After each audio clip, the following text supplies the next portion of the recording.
ரசூலுல்லாஹி ஸல்லல்லாஹு அலைஹி வஸல்லம் சொன்னாங்க, மனிதர்களில் சிறந்தவன் அல்லது முஃமின்களில் சிறந்தவர் யாருன்னா, மனிதர்களோட கலந்து மனிதனுடைய சுபாவங்கள் எல்லாவற்றையும் அறிந்து கொண்டு தெரிந்து கொண்டு அவர்களோடு சேர்ந்து வாழ்ந்து கொண்டு அதில் அல்லாஹ்வை பயந்து அதில் வரக்கூடிய சோதனைகளை பொறுமையோடு சகித்துக் கொள்பவர் தான் ஒரு சிறந்த முஃமின். ரசூலுல்லாஹி ஸல்லல்லாஹு அலைஹி வஸல்லம் சொன்னாங்க.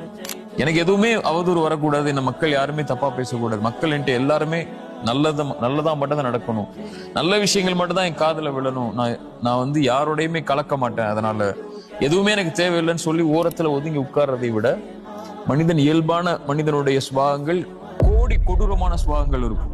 எந்த ஒரு மனிதனும் பெரும்பான்மையான மனிதர்கள் நல்லவை விரும்ப மாட்டாங்க. இன்னொரு மனிதரை பற்றி நல்லதை பேசுறதை விரும்ப மாட்டாங்க. இன்னொரு மனிதர் உயர்றதை விரும்ப மாட்டாங்க. இன்னொரு மனிதர் கண்ணியமா இருக்கிறத விரும்ப மாட்டாங்க. அல்லது அவருக்கு இல்லாத ஒன்று அவருக்கு இருக்கும்போது அவர் மேல அவர் பொறாமை கொள்வார், வெறுப்பு கொள்வார். இது மாதிரி பல சுபாவங்கள் மனிதர்களுக்கு இருக்கு. இந்த மனிதர்களோடு வாழ்ந்து கொண்டு அவர்களிடமிருந்து வரக்கூடிய சோதனையை அல்லாஹ்விற்காக யார் பொறுத்து கொண்டிருப்பாரோ அவர்தான் சிறந்த முஃமின்னு ரசூலுல்லாஹி ஸல்லல்லாஹு அலைஹி வஸல்லம் நமக்கு எடுத்து சொன்னாங்க.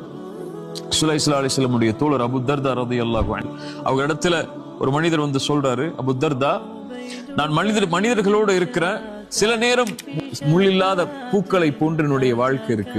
அவர்களோடு இருக்கும்போது சில நேரம் முள் மட்டும்தான் இருக்கு, பூவே இல்லை. சில நேரம் நல்லா இருக்கு மனிதர்களோட வாழும்போது, சில நேரம் ஏண்டா வாழ்றோம்னு தோணுது.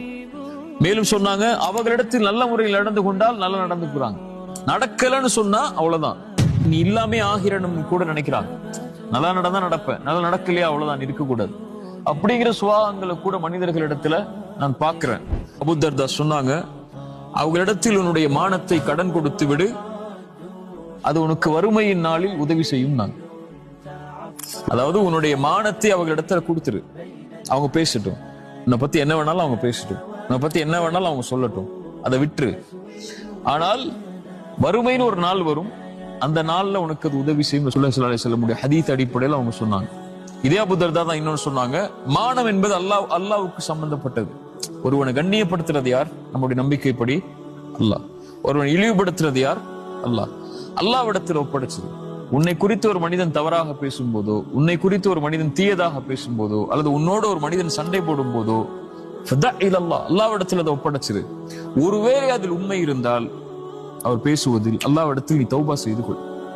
தௌபா செய்து கொண்டு நீ பாவ மன்னிப்பு கேட்டதற்கு பிறகும் உன்னை பற்றி மனிதர்கள் தவறாக பேசினால் அது அல்லாஹ்விடம் இருந்து வரக்கூடிய சோதனை, அதில் பொறுமையாக இருந்தான்.